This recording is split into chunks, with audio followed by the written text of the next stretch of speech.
Hey everybody, Tokusa here and welcome back to another hero video. So, one thing I do want to cover before we hop in, I did reach the YouTube partnership and I got accepted, so that's really cool. Now it's the one that you can get before like the main milestone, the 1,000 subscriber one. So I guess it's kind of like, I treat it like an intern, you know?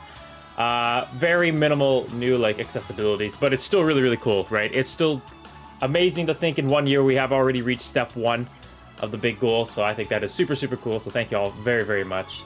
And you know, hope y'all had a great Christmas. Getting literally that email yesterday was really cool, so I can't thank y'all enough, for real. On Christmas Day too, pretty intense.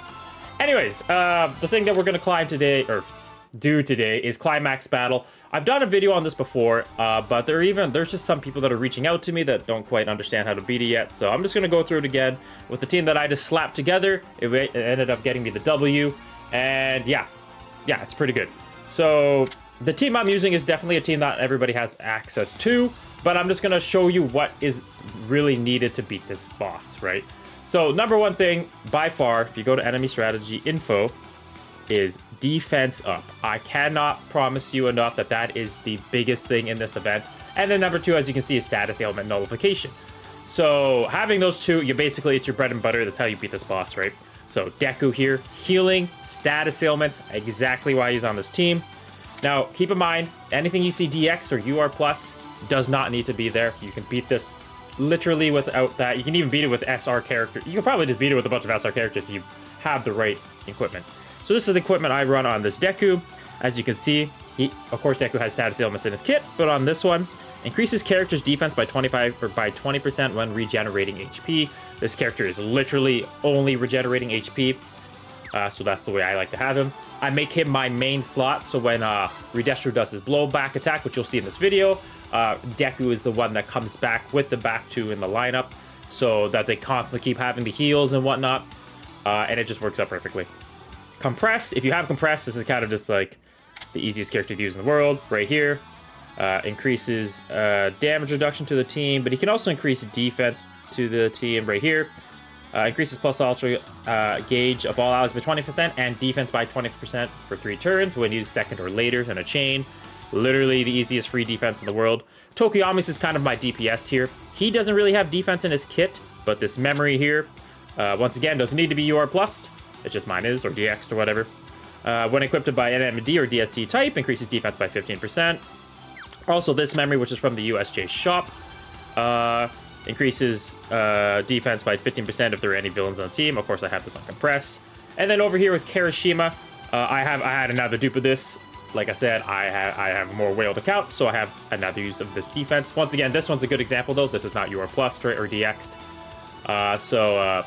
You can just slap it on, free defense. And then I have this one on Nejire. If there are any female characters on the team, increases character's max HP by 20% and defense by 20%. So a pure defense percentage right there. Nejire also has status ailment nullification in her kit for every 3rd attack, I believe. So that's really good. And I believe this Kirishima also has defense in his kit. Yeah, increases the character's defense by 20% for 3 turns when you use Ardent Frenzy. So the whole team essentially has defense in their kit or status ailment. The only one that doesn't really have defense in their kits is Deku and Tokuyami, but their memories make up for that more than enough. So this team is essentially the team that gets me through it, and I will do a quick run just to show y'all how it's really done.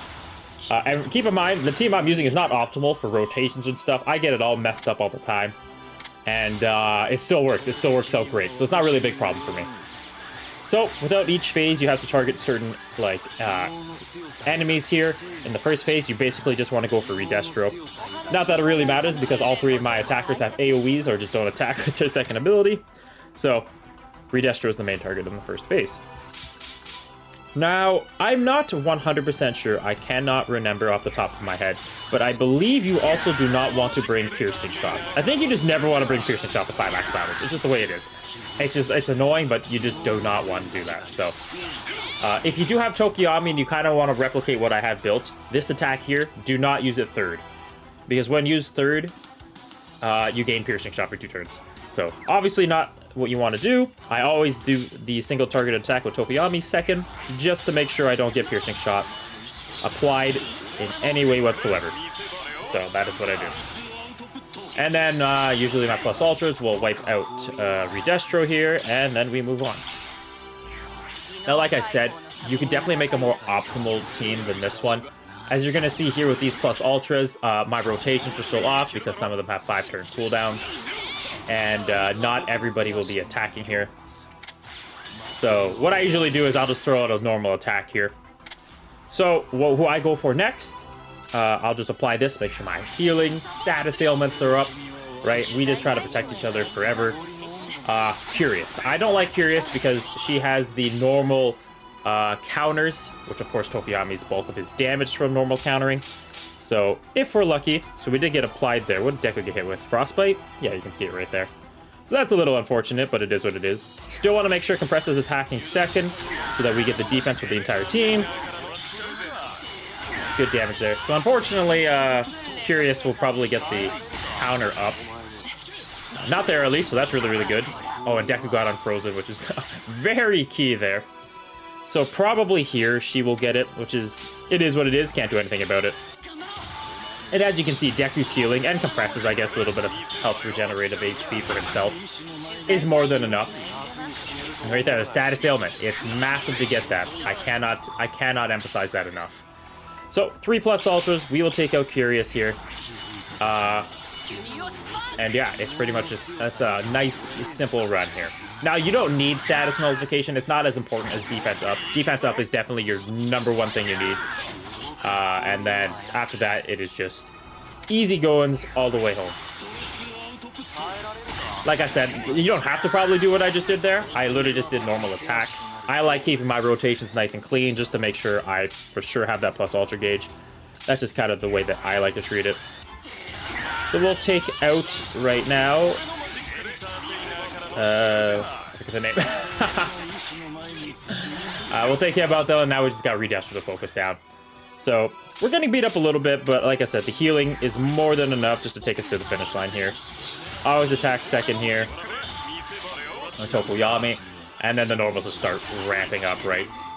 20Ks here and there. We just start beating him down until we get into the second last phase. Plus ultra right through. Very good, very good. And then the normals start ramping up. Yeah, 38K.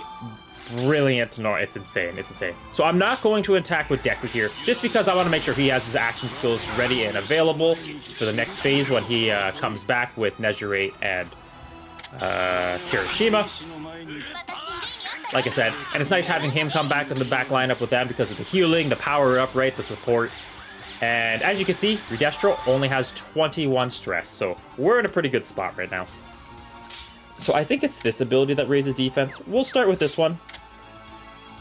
Yeah, because this one shortens action skill cooldown time. So yeah, we want to save the heroic uppercut to attack second, just to get the action skill abilities all aligned again. And then yeah, as you can see, the stress is just not going up, right? If you have defensive memories, you don't really have to worry about it. It'll just go up like continuously every turn because that's just what Re-Destro does.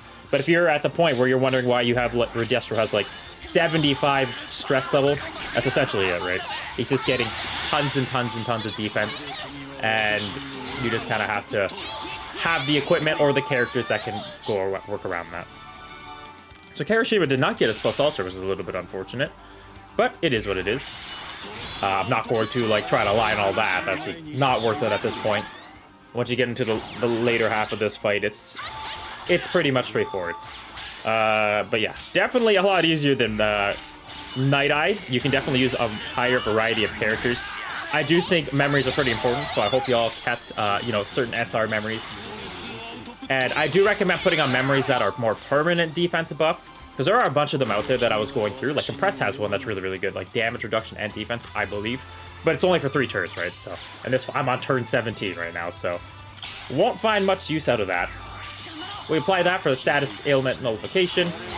Nothing can really be affected there because he can stun with that ability, which is really, really annoying. But like I said, even if he did, wouldn't have been the end of the world. And now that you're seeing, like, each and every turn, his stress was 18, right? He starts doing attacks, 15 stress now. His plus ultra takes 8, so he's down to 7. Once his stress level is under 10, he's essentially, he won't have his ridiculous last stand anymore. So it's pretty much just a straight runaway to the finish line at this point. As you can see here, this next turn that he will probably be KO'd. And as you can see, his plus ultra does not do any damage when his stress level is basically nothing, right? So right here will be the end. He's got 0 stress. He can do nothing to me. He is rendered useless, and there's the W. So, like I said, my stars or my dupes and my units does not matter at all. It might just take you a bit longer to beat the fight. But all in all, it is really just all about defense up and status ailment nullification, if you can apply that in any way whatsoever. I'll end by showing the team that I used again. Oh no, I don't think I can, because I can't really click in here. And I know it's not a team that I have set up. But I could put it together really, really quickly here. So Deku at the front line. I had Tokoyami here. I did then have Compress, who is right here. I then put on SR Kirishima because he has defense. And then I had Nejire in the back lineup. This, of course, gives defense per health regeneration if you have with these feelings. If you do, very solid memory. Tokoyami, I had his signature memory. Vast Hybrid because it gives defense purely. Compress, I did have... what memory did I have in Compress? I cannot think. Oh, the villain USJ memory, which is... right here. There is a better one that I will show very quickly, too. So defense by 50% for villains on the team. Kirishima, I believe I had the other Vast Hybrid on him just to slap some free defense on him because I had access to that. I don't know where it is. Right there. And then Nejire, I had the SR memory right here. I thank you letter because it gives defense to female characters. So that's the team. You can replicate the memories, you can replicate the characters if you have them, but essentially this is the team that got me to the finish line. I definitely will use more friendlier teams going forward, but this is just the team that I slapped together. And in terms of another really good villain memory, if you don't have the USJ points, so let's say you have VE Tower points, this memory right here is very, very good for good villains, right? Because increases character's defense by 25% straight up from the beginning if equipped on the villain. Even better than my 15%, so a really good one too, to put on another team. Or another villain character if you have one. Another unit that's really, really good to use in here that I did not use, I believe, is MND Shigaraki. And Best Genius is another one. You could throw Best Genius on the team from the Climax battle if you were able to beat him. Where is the boy? And this Shigaraki does very, very well too. So those are just some recommendations, some characters that you can use, right? The memories are definitely some of the more important things to focus on. Keep in mind, I don't think every single character needs a memory. Like, if you're having troubles with beating this, right? Let's say you only have 3 of the 5 characters. Remember, you can do this, right? You could just go to your R builds, throw on some level 1 characters, essentially, right? Let's say your main team's very, very strong. Let's say you have these 3 right here, and you don't have a good bench, right? And you only have 3 good defensive memories. You basically slap on the 2 on the bad end there. Then you'll have whoever it is beside these 2 R characters. You let these 2 R characters die because Re-Destro does a lot of AoEs. And then essentially you'll be just fighting with your same 3 in the main lineup. So that's another approach that you can take for it.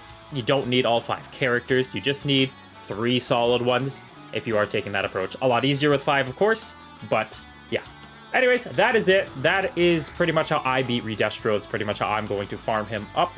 And yeah, we're getting close to that first dupe piece already, which is pretty cool. Expect some more Re-Destro showcases, because he's definitely my favorite out of all the Climax battles. Just an absurd tank. If you're looking for a crazy tank, he's the boy that you probably want. And yeah, that's pretty much it. So thank y'all for watching. If you want to see more videos on this, let me know down below. Any variants, I will definitely try it out. I will definitely try other teams while I beat Re-Destro and I farm him up, right? I'll just try more and more different variants to help other players out there beat this, because I know there's a couple of people in our guild that can beat this with a couple R characters in their front lineup. Literally R characters in the front lineup, which is insane. So, yeah, that'll be it for this one. Like and subscribe if you enjoy the content. The next goal is 1,000 subs, so hopefully by next year we can hit that. That would be massive. And yeah, can't thank y'all enough. YouTube partnership, massive, massive, massive. Big step in the right direction. Gave me a lot of motivation. So anyways, thank y'all for watching. Take care. Hope you had a great Christmas. And until the next one, Tokus out.